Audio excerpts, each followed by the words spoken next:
یا مرشدی اس وقت ہم امام شافعی رحمۃ اللہ تعالی کے مزار پر موجود ہیں قاہرہ مصر میں۔ الحمدللہ آج 3 دن ہمارے پورے ہوئے ہیں مصر میں۔ اللہ کی رحمت سے جو حاضری ہوئی، اہم جو کام تھا وہ فلسطین کے مظلوم مسلمانوں کی مدد کرنا تھا۔ یہاں الحمدللہ سینکڑوں فیملیز کو FGRF کی طرف سے کیش رقوم تقسیم کیے گئے اور الحمدللہ فوڈ پارسل تقسیم کیے گئے۔ ہم نے کلینک کا بھی افتتاح کیا جہاں فلسطینی مسلمان جو یہاں پر ہجرت کر کے آئے ہیں ان کا مکمل علاج فری ہوگا۔ ان 2 دنوں میں کروڑوں روپے کی جو ہے وہ امداد کی جا چکی ہے اور اب یہ سلسلہ اور کنٹینیو رہے گا۔ پہلے تو آپ دعا فرما دیں اللہ کریم ہمیں ہمت دے اور آپ کی بنائی ہوئی دعوت اسلامی کا شعبہ FGRF اور ترقی کرے اور ہم غزہ کے مظلوم مسلمانوں کی مدد کر سکیں، اور ان لوگوں کے لیے بھی دعا فرما دیں جنہوں نے ہم سے تعاون کیا اور کرتے رہتے ہیں، اللہ ان کو بھی اس کی بہترین جزا دے۔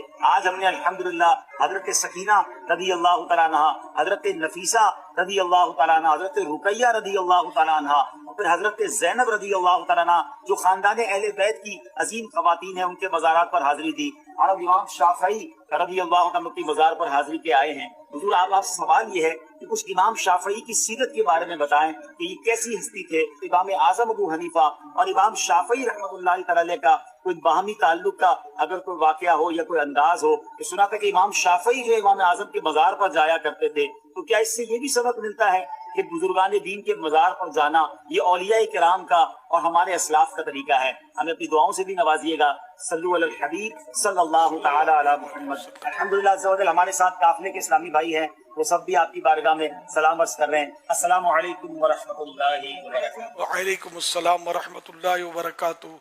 علیکہ وعلیکم السلام۔ ماشاء اللہ، مزارات طیبات کی حاضری مبارک ہو،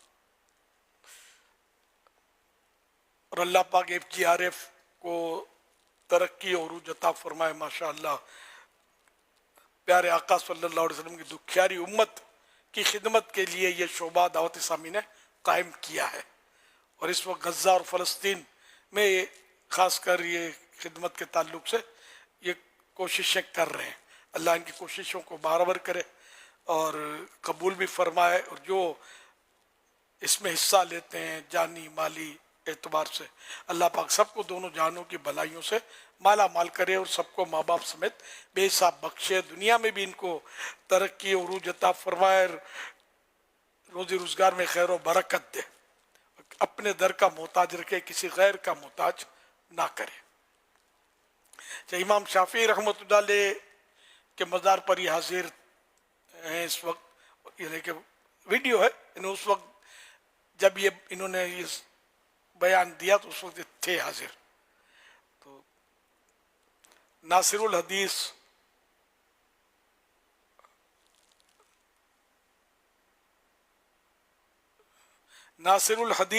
فقیہ الملہ حضرت سیدنا امام ابو عبداللہ محمد بن ادریس شافعی علیہ رحمۃ اللہ الکافی، جو مجتہد فقہ شافعی کے بانی اور عظیم روحانی شخصیت کے مالک ہیں۔ 150 سن ہجری میں جس دن حضرت سیدنا امام اعظم ابو حنیفہ رحمۃ اللہ علیہ کا وصال با کمال ہوا، انتقال ہوا، اس دن غزہ فلسطین میں امام شافعی رحمۃ اللہ علیہ کی ولادت ہوئی۔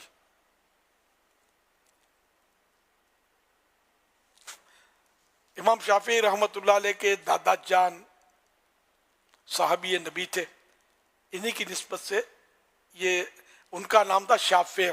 آپ کے دادا جان حضرت سیدنا شافعی رضی اللہ عنہ جو صحابی نبی تھے، تو انہی کی نسبت سے آپ شافعی کہلائے۔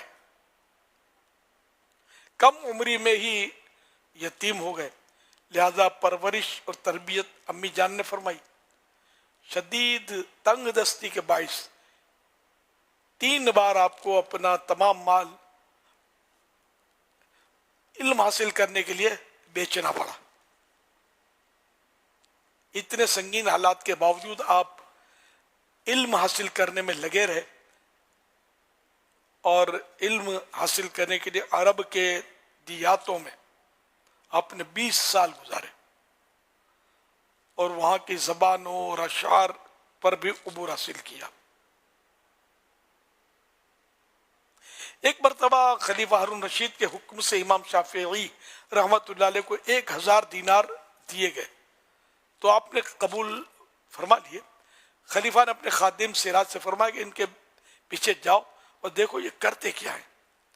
خادم پیچھے چل پڑا، اس نے دیکھا کہ آپ رحمۃ اللہ علیہ گھر واپس آتے ہوئے مٹھی بھر بھر کر وہ دینار لٹاتے رہے، حتیٰ کہ گھر کے دروازے پر پہنچ گئے تو صرف 1 مٹھی دینار باقی تھے۔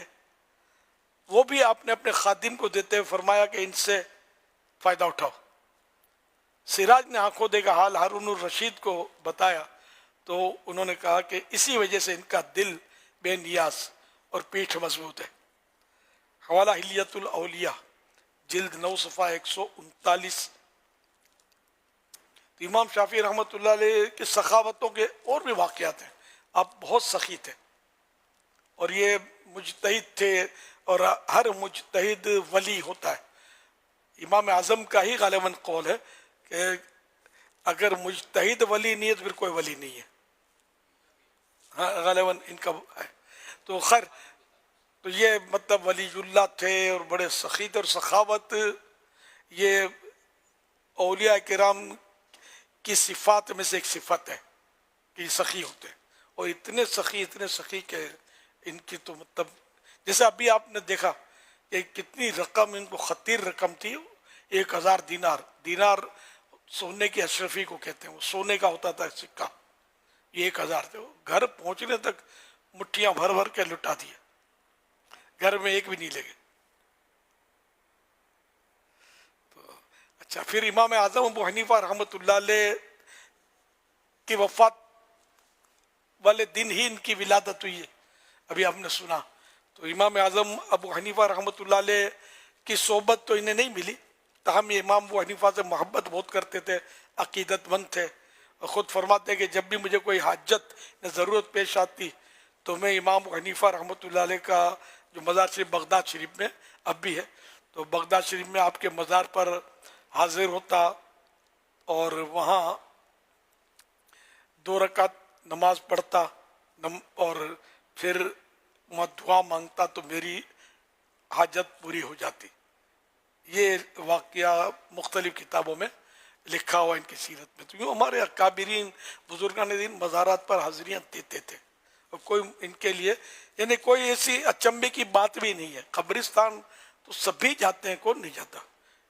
نہیں، جو کبھی نہیں جائے گا تو ایک بار تو جائے گا نا، گڑھا کھود کے اس کو اتارا تو جائے گا نا۔ قبرستان قبروں سے تو ظاہر ہے کہ بچ ہی نہیں سکتا بندہ۔ تو مزارات اولیاء پر حاضری، پھر یہ کہ مدینے میں کیا کشش، اصل کشش تو یہی ہے نا، حقیقی کشش۔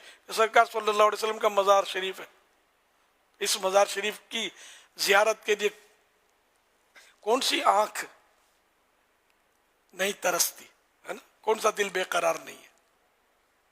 مدینہ ہے اسی لیے مدینہ کہ سرکار کے قدم چومنے کا اس کو شرف حاصل ہوا۔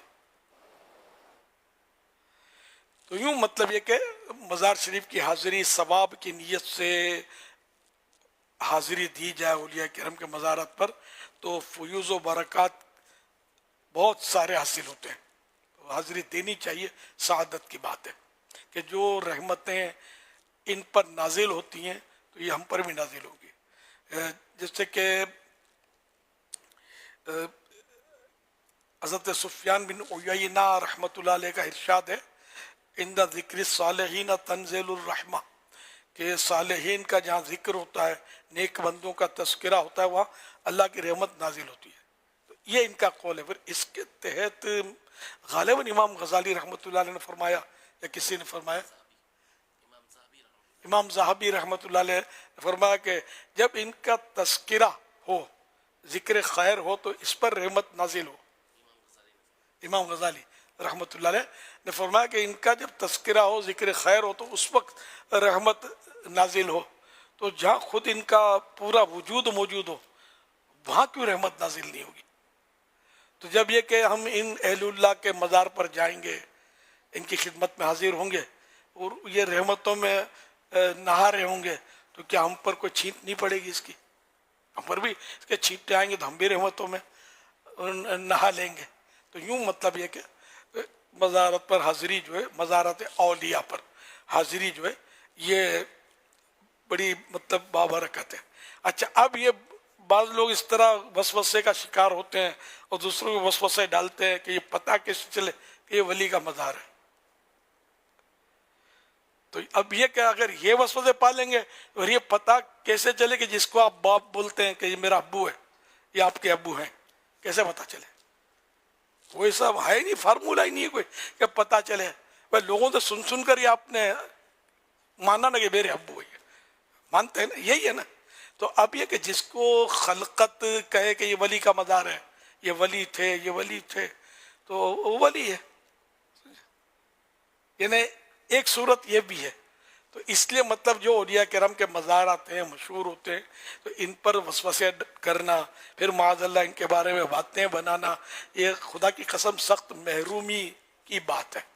اور مسلمانوں میں اس طرح کے انتشار افتراق نہ کیے جائیں اور لوگوں کو وسوسوں میں نہ ڈالے جائیں، بلکہ امن کی بات کی جائے۔ یہ امن کی باتیں، جیسے میں نے عرض کی کہ حاضریاں دیں اور اپنی آخرت بھلی کریں، ان کو جائیں گے، حاضری دیں گے، ایصال ثواب کریں گے، ان کو تحفہ ملے گا آپ کا، یہ خوش ہوں گے، اور جب یہ خوش ہوں گے تو یہ آپ کو جنت دلا دیں گے اپنے رب سے، بیڑا ہی پار ہوگا انشاءاللہ۔